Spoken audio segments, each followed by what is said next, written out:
आज के इस लेक्चर में हम जानेंगे दिल्ली सल्तनत के वंश, जो राजवंश रहा दिल्ली सल्तनत का। तुगलक वंश के बाद सैयद वंश का शासन रहा। हालांकि तुगलक वंश के बाद अगर हम तुगलक वंश के पतन की बात करते हैं तो उसमें तैमूर का आक्रमण हुआ था, जिसको मैंने बताया भी है पिछले लेक्चर में। अभी यहाँ पे मैं अभी और उसको कवर कर दूंगी। तो जो ये सैयद वंश था, ये तुगलक वंश के बाद दिल्ली सल्तनत में स्थापित वंश था, जिसको हम आज विस्तार से जानेंगे। इसमें कौन कौन से शासक थे। Hello friends, I am Nitya Sharma. Welcome to the थूल एकेडमी। आप हमसे जुड़ सकते हैं फेसबुक के माध्यम से, व्हाट्सएप के माध्यम से और टेलीग्राम के माध्यम से, जिसकी लिंक आप यहाँ देख पा रहे हैं।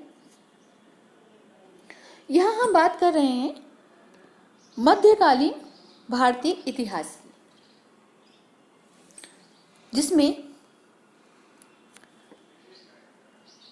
पिछले लेक्चर में हमने तुगलक वंश तक को कवर कर लिया था। तुगलक वंश के बाद जो, अगर हम तुगलक वंश के पतन की बात करते हैं तो उसी दौरान पर करीब 1398 ईस्वी में तैमूर ने भारत पर आक्रमण किया था। तैमूर का भारत में आक्रमण करने का सिर्फ एक ही उद्देश्य था, भारत में लूटपाट करना। वो यहाँ पर किसी तरह का कोई साम्राज्य स्थापित करने नहीं आया था, बल्कि वो यहाँ से धन संपत्ति की लूट के उद्देश्य से आया था।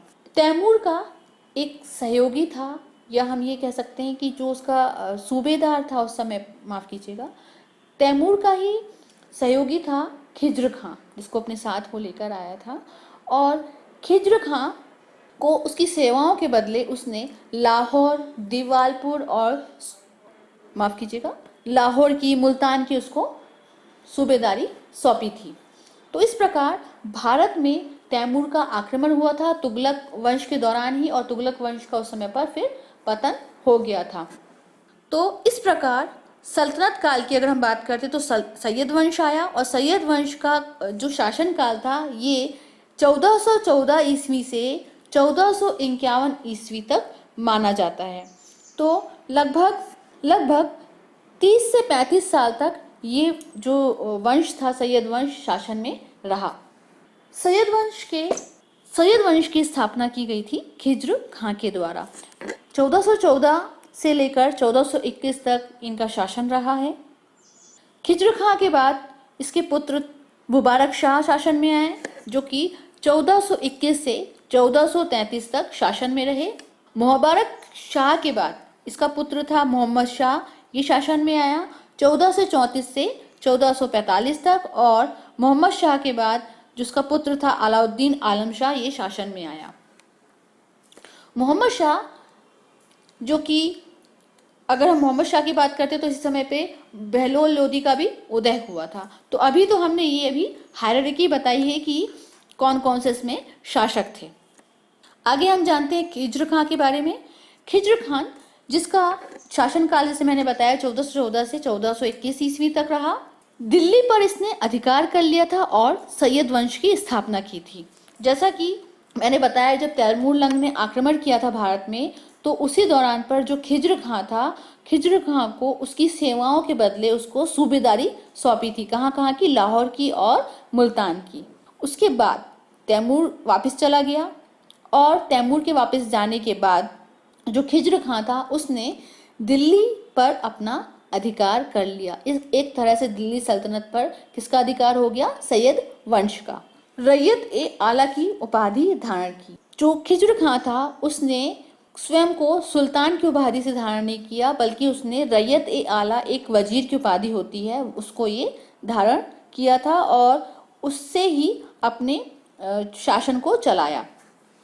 उसी दौरान उसने सिक्के भी चलाए थे, और उन सिक्कों पर उसने तैमूर के पुत्र शाहरुख का नाम अंकित किया था। इस प्रकार अगर देखा जाए तो जो उसने शासन व्यवस्था चलाई थी वो तैमूर का, जो उसको वो ऐसा मानता था कि तैमूर का उसको मिला हुआ शासन है, और उसने अपने आप को रैयत ए आला की उपाधि धारण की थी। सिक्कों पर भी उसने तैमूर के पुत्र का, शाहरुख का नाम अंकित कराया था। और इसी क्रम में फिर मतलब लगभग 1414 से लेकर 1421 तक उसने शासन किया और 1421 में खिज्र खां की मृत्यु हो गई। खिज्र खां की मृत्यु के बाद उसका पुत्र था मुबारक शाह, ये शासन में आया। 1421 से लेकर 1433 तक ये शासन में था। अगर देखा जाए तो सैयद वंश का सबसे योग्य शासक मुबारक शाह था। इसने सबसे पहले क्या किया था कि खुतबे में तैमूर के शासकों का नाम हटाया था और स्वयं के लिए इसने खुतबे पढ़े। जो खिज्र खां था उसने प्रशासन व्यवस्था में जो स्थापित किया था, उसने क्या किया था, खुतबे जो भी पढ़ाता था, या सिक्कों की अगर मैंने बात की तो तैमूर के बेटे का उसने नाम अंकित करवाया था। लेकिन जो मुबारक शाह आया जब, तो उसने खुद को सुल्तान घोषित कर दिया। खुतबे ये एक तरह से प्रशंसा की जाती थी राजाओं की, तो वो खुतबे कहलाते थे। तो खुतबे में तैमूर के शासकों का उसने नाम हटा दिया और स्वयं के लिए खुतबे पढ़ाए। मुबारक शाह के समय पर ही, उसके समय काल पे याहिया बिन सरहिंदी एक लेखक हुआ करते थे, उनको संरक्षण प्रदान किया मुबारक शाह ने, जिसने आगे चलकर तारिक ए मुबारक शाही की रचना की। तारिक ए मुबारक शाही, जिसमें तुगलक वंश के प्रशासन व्यवस्था के बारे में बताया गया है। और इन सब की बात अगर मैं करूँ तो दिल्ली सल्तनत का और मुगल काल में जो भी शासक, माफ़ कीजिएगा, जो भी लेखक रहे हैं, उन्होंने जो पुस्तक बनाई है, उन सब का मैंने एक वीडियो बनाया हुआ है, वो आप आगे। मुबारक शाह ने मुबारकाबाद नगर की स्थापना की। ये यमुना नदी के किनारे है। दिल्ली में स्थित मुबारकाबाद नगर की मुबारक शाह ने स्थापना की थी, जिसको मुबारकाबाद के नाम से जाना जाता है। 1433 ईस्वी में मुबारक शाह के ही राज दरबार में सिद्धपाल नामक व्यक्ति था, जिसके द्वारा 1433 में मुबारक शाह की हत्या कर दी गई। तो इस प्रकार मुबारक शाह का जो शासनकाल था वो करीब 1421 से लेकर 1433 ईस्वी लगभग 10 से 12 साल इसने शासन किया। मुबारक शाह के बाद इसका पुत्र मोहम्मद शाह शासन में आया, जिसका शासनकाल था 1434 से 1445 ईस्वी तक। मुबारक शाह का दत्तक पुत्र था मोहम्मद शाह।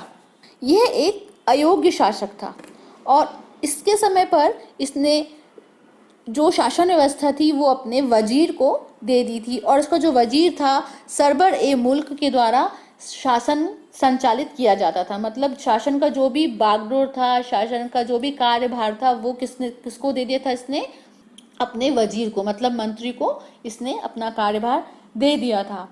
और ऐसा कहा जाता है कि मोहम्मद शाह ने बहलोल लोदी को अपना पुत्र माना था। इसके शासन में ही बहलोल लोदी हुआ करता था, जिसको उसने अपना पुत्र माना था। और बहलोल लोदी के द्वारा मालवा आक्रमण से सल्तनत की रक्षा की गई थी। तो जो मालवा से आक्रमण हुआ था, जो महाराणा सांगा का संरक्षण प्राप्त था मालवा को, और मालवा से रक्षा की गई थी बहलोल लोदी द्वारा। तो बहलोल लोदी ने मालवा आक्रमण से दिल्ली सल्तनत की रक्षा की थी, जिससे खुश होकर मोहम्मद शाह ने बहलोल लोदी को खान ए खाना की उपाधि से सम्मानित किया। एक प्रतिष्ठित पद होता था सल्तनत में, जिसको प्रदान किया गया था बहलोल लोदी को। तो इस प्रकार जो शासन की व्यवस्था की अगर मैं बात करूं तो वो वजीर के माध्यम से अपने शासन को चलाता था। खान ए खाना की उपाधि से उसने बहलोल लोदी को नवाजा था। इस प्रकार 1445 ईस्वी में मोहम्मद शाह की मृत्यु हो गई और लगभग 1434 से 1445 तक ये शासन में रहा। मोहम्मद शाह की मृत्यु के बाद उसका पुत्र अलाउद्दीन आलम शाह शासन में आया। ये करीब 1434 से लेकर 1445 ईस्वी तक शासन में रहा। अलाउद्दीन आलम शाह सैयद वंश का सबसे अयोग्य शासक था। इसके समय पर दिल्ली सल्तनत जो थी वो सिमट कर रह गई थी। एक जो दिल्ली सल्तनत की अगर हम बात करते हैं तो वो एक क्षेत्र तक सीमित होकर रह गई थी। ऐसा कहा जाता है कि अलाउद्दीन आलम शाह अपने वजीर से कुछ उसकी कहा सुनी हो गई थी, कुछ बहस हो गई थी, जिसके कारण उसने दिल्ली को छोड़ दिया और दिल्ली को से पलायन करके वो बंदायूं चला गया। बंदायूं यूपी के पास का जो क्षेत्र है, यूपी का ही एक हिस्सा है बंदायूं, वहां पर ये चला गया। बंदायूं में जाने के बाद जब ये दिल्ली छोड़कर चला गया अलाउद्दीन आलम शाह, तो वहां पर दिल्ली की जो सल्तनत है और दिल्ली की अगर मैं बात करती हूँ जो राजधानी थी, वहां पर प्रशासन व्यवस्था अस्त व्यस्त हो गई थी, प्रशासन में अव्यवस्था फैल गई थी, जिसका लाभ उठाया था इब्राहिम लोदी ने। तो इस प्रकार इब्राहिम लोदी जो था वो उसने इस अराजकता का और इस अव्यवस्था का फायदा उठाया और इस प्रकार अलाउद्दीन आलम शाह जो था वो सैयद वंश का अंतिम शासक हुआ। इसके बाद सैयद वंश का अंत हो गया और नए वंश लोदी वंश की स्थापना हुई। तो इस प्रकार हमने जाना जो सैयद वंश था उनके शासकों को। इस प्रकार दिल्ली सल्तनत में एक और राजवंश जो कि सैयद राजवंश था, इसका पतन हो गया, इसका अंत हो गया और एक नवीन वंश लोदी वंश की स्थापना और इसकी नींव रखी गई। इसकी नींव रखी गई बहलोल लोदी के द्वारा। तो अगले लेक्चर में हम जानेंगे लोदी वंश, लोदी वंश की स्थापना किस प्रकार हुई, लोदी वंश में जो शासक थे उन्होंने क्या क्या कार्य किए और जो लोदी वंश था वो किस प्रकार दिल्ली सल्तनत का अंतिम वंश रहा। इन सबको आगे वाले लेक्चर में हम जानेंगे, आने वाले लेक्चर में। तो ये रहा हमारा आज का लेक्चर। इस लेक्चर को देखने के लिए आपका बहुत बहुत धन्यवाद। मिलते हैं हम अगले लेक्चर में, जिसमें हम लोदी वंश के बारे में जानेंगे, उनके शासकों के बारे में, उनके कार्य के बारे में हम विस्तार से जानेंगे। तब तक के लिए जय हिंद, जय भारत। उसको ये जय भारत।